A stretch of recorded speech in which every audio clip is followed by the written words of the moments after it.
Olá, alunos, tudo bem com vocês?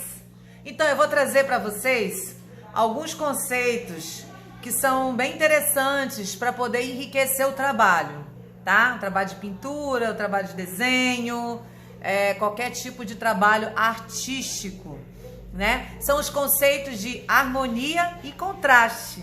Então, vamos lá? Eu vou direcionar a câmera aqui, ó, tá?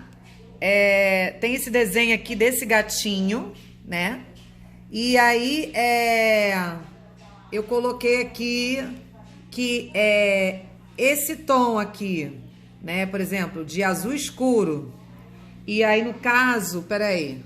Então, eu cobri um pouquinho, uma camada fininha dessas cores aqui. Então aqui eu fiz com giz de cera, né?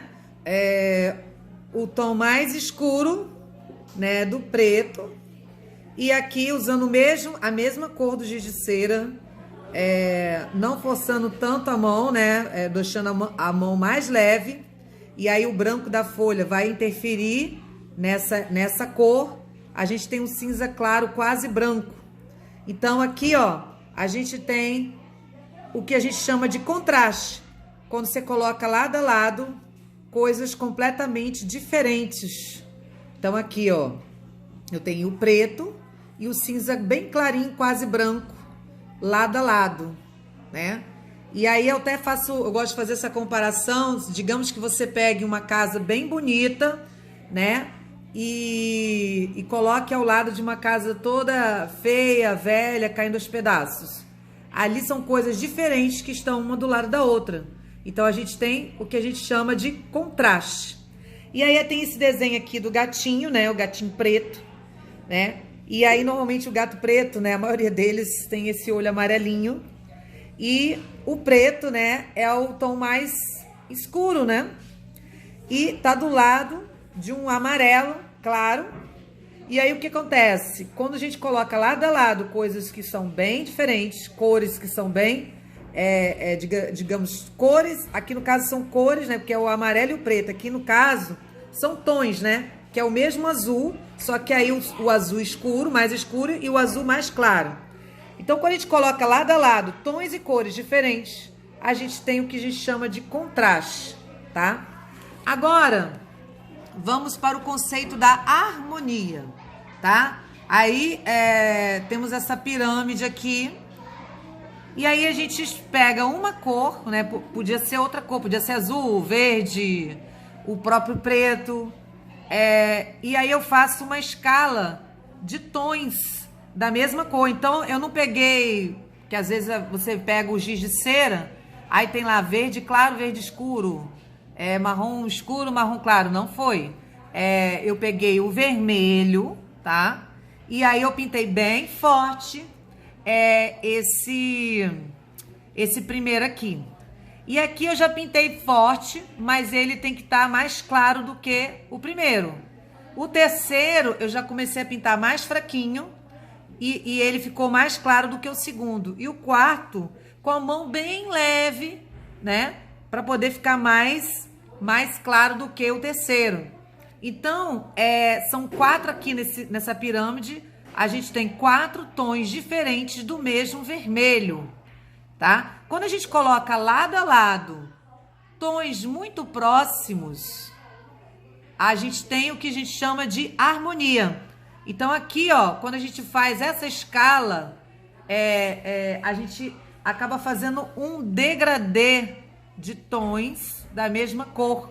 E quando existe esse degradê, a gente tem a harmonia, porque lado a lado, tons bem parecidos estarão próximos. E aí, o exercício que o pessoal fez essa semana foi usar 4 tons, no mínimo, da mesma cor para se produzir um trabalho artístico. Então, aqui, ó, uma paisagem, por exemplo, tá? Foi feito com o mesmo magenta, tá? E aí vamos contar aqui para vocês perceberem isso, ó. O céu é um tom, 2, aqui para cá tem 3, 4, 5, aqui tá um pouco parecido, mas aqui tá um pouquinho mais escuro. 5, 6. Vocês estão vendo? Com 6 tons diferentes.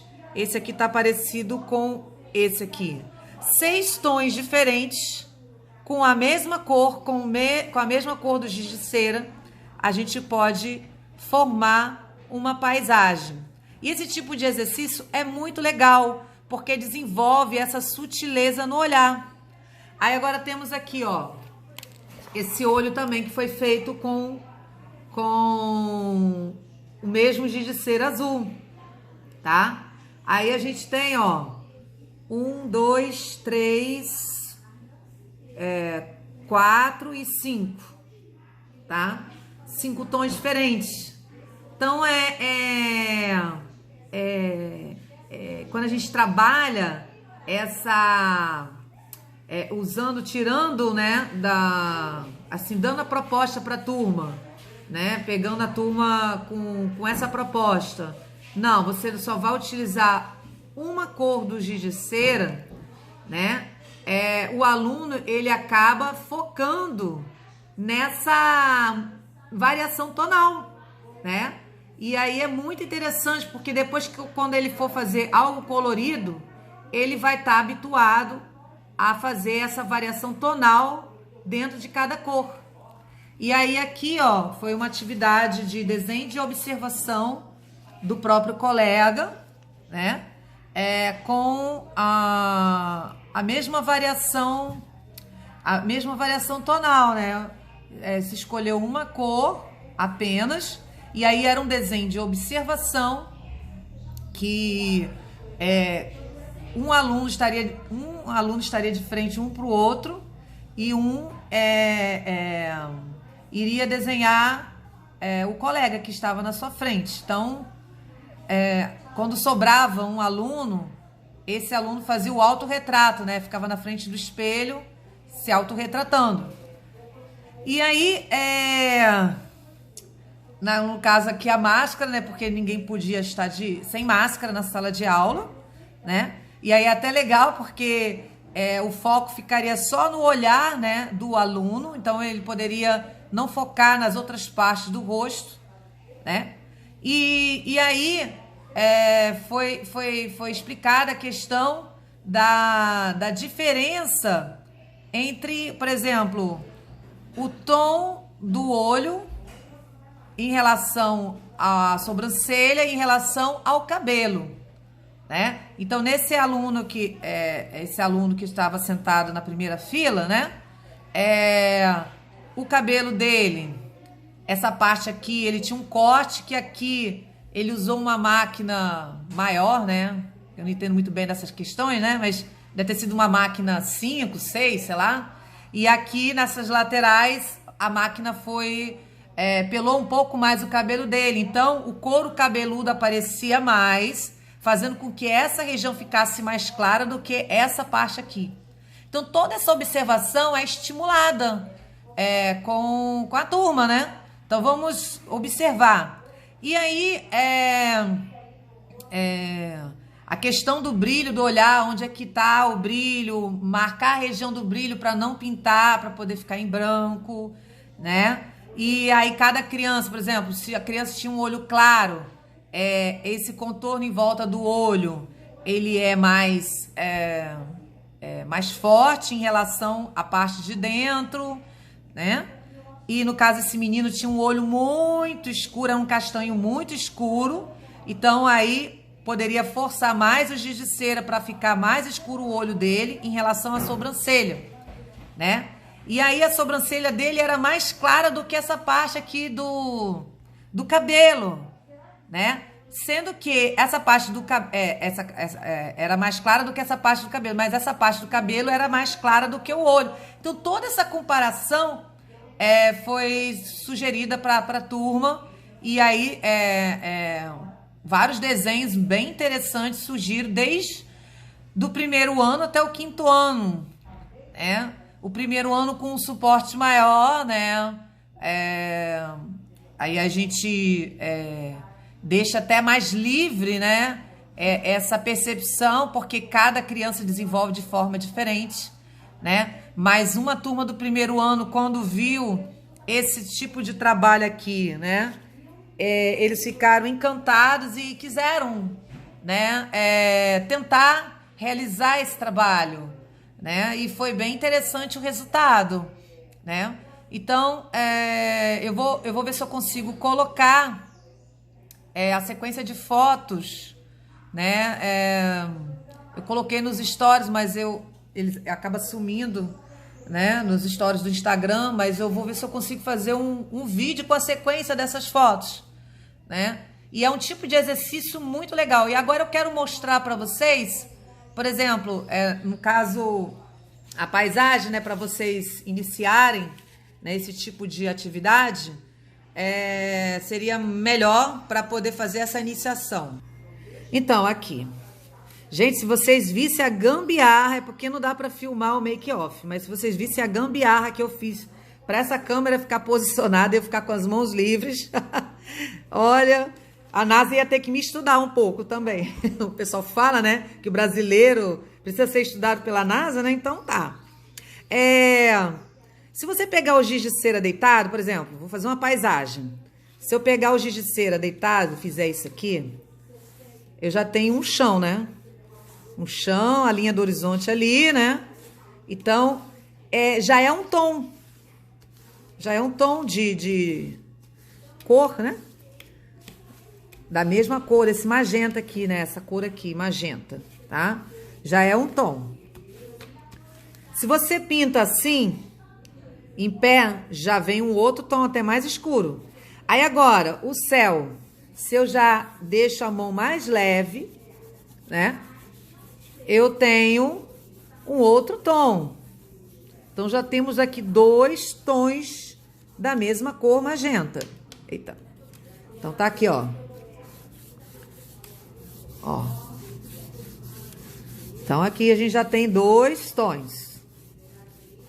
Aí, digamos que eu queira fazer um morro lá na linha do horizonte.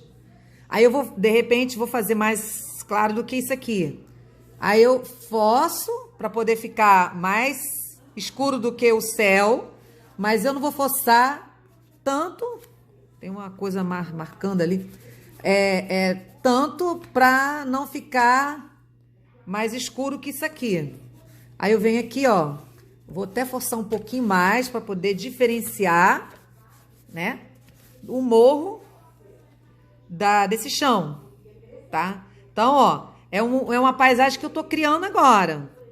Aí, digamos que eu queira, vou botar um grupo de árvores aqui.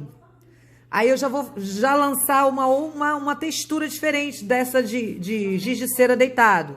Eu vou fazer ele um pouquinho em pé, mas eu não vou botar ele tão, digamos assim, tão forte, né? Que por último, eu vou botar os tons mais fortes. Aí, digamos que eu faço um grupo de vegetação aqui, tá? Ó, tá vendo? Um grupo de vegetação, tá? E aí, ó,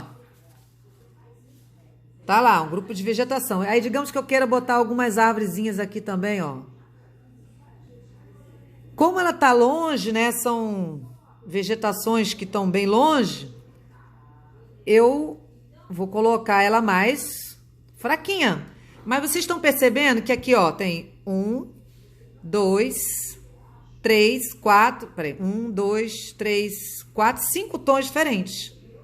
Já temos 5 tons diferentes. Aí, digamos que eu queira fazer uns matinhos aqui, algumas coisas assim, como se fosse assim um solo que esteja mais acidentado, que não tenha uns matinhos, né? Eu já tô, e aí eu vou fazer um pouco mais forte assim, para poder diferenciar daquele de lá, tá? Então é assim que a gente vai construindo uma imagem, entendeu? Fazendo comparações. No caso aqui não é um desenho de observação como foi feito esse trabalho aqui, ó. Esse trabalho foi feito desenho de observação. Aqui, tô imaginando, né? E aí eu daqui, ó, eu vou fazer um tronco de árvore bem grande, ó. E aí eu vou forçar mais a minha mão para esse tronco de árvore, sobressair em relação àquela área de lá. Então, eu venho aqui, ó, vou pintar mais forte, tá? Ó, vou pintar mais forte, ó. Isso é um trabalho simples que pode ser feito, né? Com uma cor só. E aí eu venho aqui, ó, vou fazer como se fosse uma região um pouco mais, com um tom mais vigoroso aqui, ó, perto da árvore, tá? Ó lá. E aí eu vou fazer, ó, alguns galhos, ó, mais finos pra cá, ó. Eu venho aqui, faço uns galinhos mais fininhos pra cá. E venho, tá? Fiz alguns galhos. Aí, eu quero que essa árvore fique um pouco mais sequinha, não fique tão frondosa, tá? Para poder o fundo lá... Isso é uma escolha minha, mas aí cada um faz do seu jeito, entendeu? Então, eu vou deixar algumas partes aqui com vegetação e outras não, só o galho seco, tá? Mas se eu quiser, de repente, escurecer essa região toda, né, deixar mais frondosa esse lado, eu posso fazer também, tá? Então, eu venho aqui com um outro tipo de textura para fazer a árvore, né? Cada vez que eu forço mais o meu giz de cera aqui, mais escuro fica. Então, isso dosando isso, eu consigo... dosando isso, eu consigo fazer com que essa variação tonal aconteça. Então, gente, eu vou continuar aqui, ó. Vou deixar algumas partes um pouco mais frondosas e outras não. Vocês estão vendo que Deixa eu agora levantar aqui a câmera para poder ficar visível. Entendeu? Com o mesmo giz de cera, eu posso fazer uma paisagem, posso... deixa eu colocar aqui. Eu posso fazer um trabalho artístico com pouco recurso, entendeu? Eu não preciso de tantas cores. E aí, em outras aulas, eu vou trazer essa questão da mistura de cores, que a gente não há necessidade de fazer ter tantas cores diferentes, né, para fazer um trabalho artístico, né? Aqui eu tô deixando ele um pouco mais frondoso, me deu a necessidade de deixar. A gente vai criando ao mesmo tempo, né, que vai vendo o trabalho, o resultado. Então aí, ó. Então, olha só, tá vendo? A gente pode realizar um trabalho bem bacana com uma cor só. Fazer esse trabalho que a gente chama de monocromático, né? Mono, né, que é né? Tá ligado ao número 1. E cromático tá ligado à cor. Então, é uma cor, um trabalho com uma cor, um trabalho monocromático. Que também tem relação com a harmonia, né? Que eu mostrei aqui nessa pirâmide, né? Quando você coloca tons parecidos lado a lado, tá? Aí nesse trabalho também tem contraste, né? Porque se eu coloco aqui, ó, esse tronco da árvore bem escuro ao lado desse clarinho aqui, ó, que é quase branco do céu, essa região ganha bastante contraste, tá? Então, é isso aí, gente, né? A aula da semana é essa, tá? É uma revisão, eu expliquei isso bem nas turmas, mas eu quis colocar também no online para vocês terem esse conteúdo e toda vez que tiverem dúvidas, vocês visitarem esse conteúdo aí.